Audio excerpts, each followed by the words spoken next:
This is a story that could affect everyone's pockets with what's going on. A dock workers' walkout could batter the American economy and tie up U.S. trade. Wall Street Journal story, represented by the International Longshoremen's Association, ILA, are preparing to strike across ports from Maine to Texas, threatening to disrupt U.S. trade and the economy. J.P. Morgan analysts estimate the strike could cost the economy $3.8 billion to $4.5 billion a day. Jeez. The White House has urged negotiations but believes the supply chain could withstand a short strike. The ILA, led by Harold Daggett, demands a 77% wage increase over 6 years, rejecting an offer of nearly 40%. Daggett argues workers deserve a share of shipping companies' pandemic and recent profits. A strike would halt most container movements, but not affect military cargoes, cruise services, and oil and gas export. Retailers and manufacturers from Walmart to GM warned the strike could drive inflation, especially during the holiday season. Vivek, thoughts on this story? My first thought is this is not good for Kamala Harris. I mean, this is just not good for her on the eve of the election. I'm not saying that because I'm obviously voting for Trump. I'm not voting for her. And I'm actually somebody who urges against complacency for our own side. So if something's bad for our side, I'm going to call it out. This is not good news for Kamala Harris on the eve of an election. I think what we're going to start to see is we're going to see some weird things happen in the next month.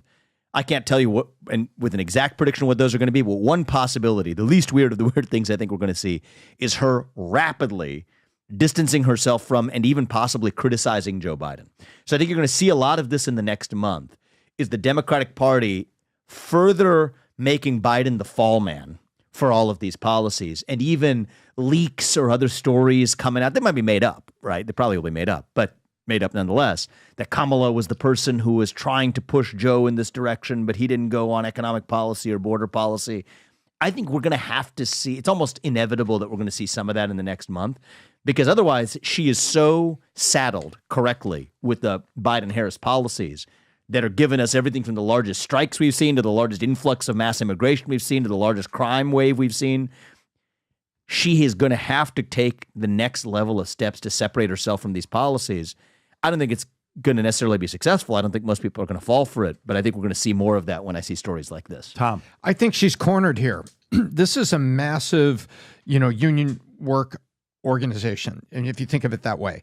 And she just went toe-to-toe in the back room with the Teamsters and couldn't get them to do it. They pulled their own people. It was like 58-35 and in favor of Trump. And so the union, Teamsters, comes out and says, you know what?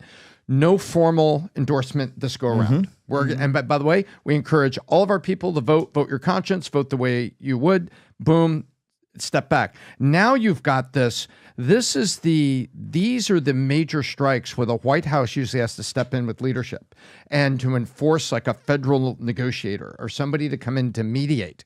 And she is cornered on this. This is going to create, pandemic type interruptions in supply chain is what's going to happen here, number one. And if we don't think that in very short order, a shortage of certain things is going to lead to, inflation of those things, then you weren't paying attention to what was happening to certain food products at Walmart and Sam's Club and and Target. Even in the earliest days of the pandemic, as soon as you interrupt the supply chain, the price goes up. And she's cornered because how does she stay in this middle? Like last week, she suddenly became Trump on the border, spending 20 minutes at the border, 26 minutes, I got to give her full credit, 26 minutes at the border, and then making statements that were almost completing her run to the middle to be as much like Trump as possible. She's stuck here. She's absolutely stuck. If she comes out and supports the union side, that's not the moderate position. She's in, and we've got an economic impact. Well, I just have a question for Vivek, because we've seen, you said that Comrade Kamala. Stay on this topic. I am. On the port topic. I am. Adam, I'm going to tell you on the port topic. I'm with you, Pat. Okay, let's see here, because I know you're going to digress here in a second. No, I'm saying. But we're starting to see like UAW. Sean O'Brien came out. He spoke at the Republican convention, I believe, right around the time that you were there. He gave probably the longest speech there. Impassioned speech there. Yeah. Thick Boston accent. We're not going for it. And then we've seen Sean Fain, sort of a counterpart with the UAW. These strikes that are taking place. We saw Hollywood taking place. What's going on with this specific strike right here? And why, Tom touched on it, why are these unions that are typically so entrenched in the Democratic Party all of a sudden being like, yeah, I don't know about this time over here. Yeah. What's going on? So there's a psychological component to this that runs deeper. I don't think that there's a lot of people who are truly upset about saying, I'm not getting paid enough and prices are going up. People are bothered by it. They suffer. But what really gets people to move is to say that it's not just that I'm not making enough money, but prices have gone up. It's that I'm not making enough money, but prices have gone up and nobody else seems to give a damn. It's the second part that actually matters a lot, right? And so I think that that's something, I saw that when I went to Springfield, by the way.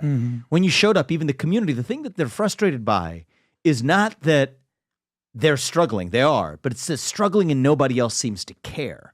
And I think that this is something that Donald Trump and the Republican Party under Donald Trump has done really well, is to communicate, yeah, we've got the policies, but Kamala Harris can claim to stand for the same policies. That's the thing about policy shifts, is you can say anything. But who actually really seems to care and have that as a core motivation? They can feel that. You can smell that. You can kind of feel it in your bones. And I think that's what we're seeing as more of a psychological shift. It's not that the union members are saying, okay, these policies are going to be better than Trump's policies, because a lot of Kamala's policies are now looking like Trump's policies anyway, at least at the last minute. She's trying to make them seem that way.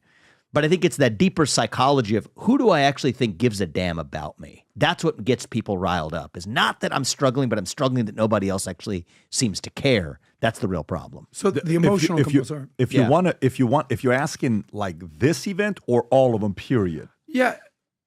This one is specific to this, or this one is. This is a symptom. Yeah, this is a symptom because of an stay overall on this. problem. This is not a regular thing, by the way. Just so you know this, like the stuff that this is affecting. A big deal. This is 45,000 employees. Yep. This is 36 ports. This is a quarter of all bananas. Like, if you want to talk about products, this is Hochul. Governor Hochul came out and said, if you're buying a car, make sure the car is going to be delivered, type of thing. This is people asking if gifts are going to get in by Christmas, toys. If you ordered in advance, that's the concerns that people are coming up with. This is these guys asking for a raise of 77%, while the average salary on West Coast for the same work is $116,000. They're making $81,000 a year. That's a, $35,000 raise that would give them 43%, but they're asking for 77% over 6 years. This is a legit thing. And by the way, the question you asked, which was actually a very good question, I thought you were going to digress and go and talk about something else when we're on this topic, is unions. How are unions historically? You think about, Jimmy Hoffa, you think about all these guys. Do you know, even Pete Buttigieg was trying to get them to agree to do what's that one thing called the Taft-Hartley Act, or the Taft, which, if you can pull up the Taft, are you familiar with the Taft? For acting? The Taft-Hartley Act is where the government can force unions to not bully employers and threaten them to say, if you don't come back to work, you may lose this, you may lose that, you may lose this. And they came up with this many years ago, because unions with Ford, there was so much of that happened in the 20s and 30s that they came up with this. And Kamala Harris and Biden were like, we want to have nothing to do with this, because if they come out and do this the next 40 days, the impact of this could be in a big way. But why don't we do this, Tom or Vivek? Vivek, I'll go to you first. The average person, okay? Not even how this affects Kamala. How could this affect the average person? You're married, you got 2 kids, you're trying to do your thing, pay your bills, you're doing your thing. How can this affect them? Price spikes and supply shortages. That's how that could affect them. I mean, if things aren't able to, goods and services that show up at your grocery store or show up at Walmart or Target don't end up showing up on that grocery store. If we ever get to the point of that type of supply shortage actually affecting an everyday family, I think that the election is basically done, no matter what tricks they pull. That's what I believe. Now, whether that happens in the next 4 to 6 weeks, we'll see. These negotiations can go in any given direction. Yeah.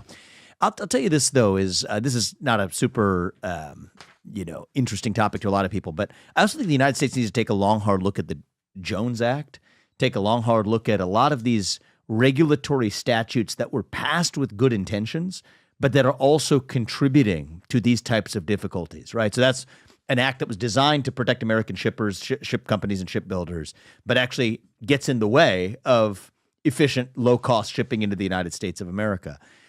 So I think that there's 2 competing views. And this is where, by the way, I think this is even a divide on the right. This is not just between Republicans and Democrats. This is a divide on the American right, where hopefully when we're successful in taking over the levers of power, the question is, do we want to use that regulatory state and expand it to advance pro-conservative or so-called pro-American goals? Or do we actually want to dismantle a lot of that regulatory state in the first place?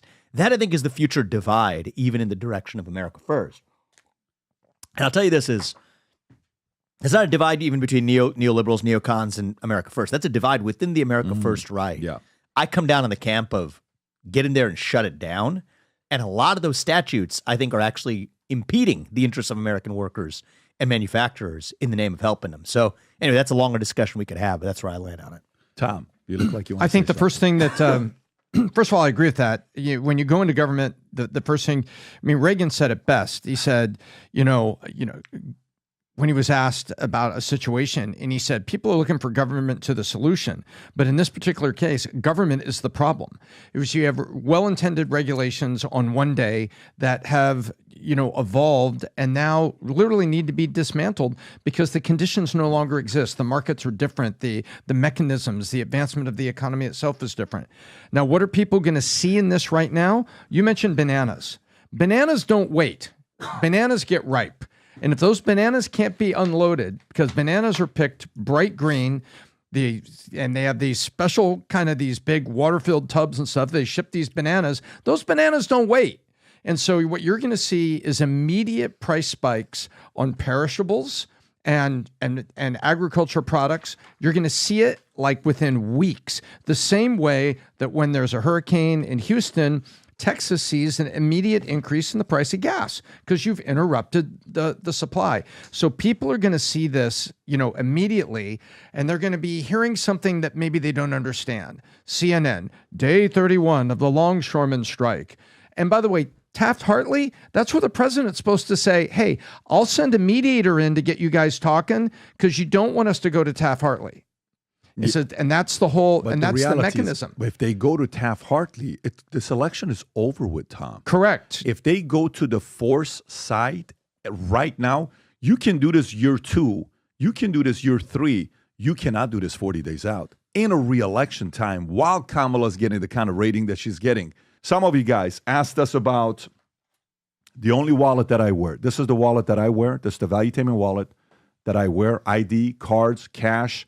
Easy to use. It's not heavy. It's not thick. It's not, and it's 100% leather. It is the only wallet you will see in my pocket. It's not a Fendi.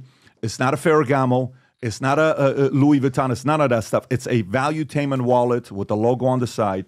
They're back, and here's what we're doing today, which I'm excited about. If you order one of the wallets, which Rob, let's put the link for the wallet. If you order one of the wallets that we have them in brown, we have them in black. We're going to give you the card holder and the keychain of Valuetainment sent your way. Price $99. The link will be below for you guys to get. And you can add other Future Looks Bright gear anyways, because the event we're hosting here soon that we'll announce, to attend it, you will have to wear Future Looks Bright gear. So if you like this clip and you want to watch another one, click right here. And if you want to watch the entire podcast, click right here.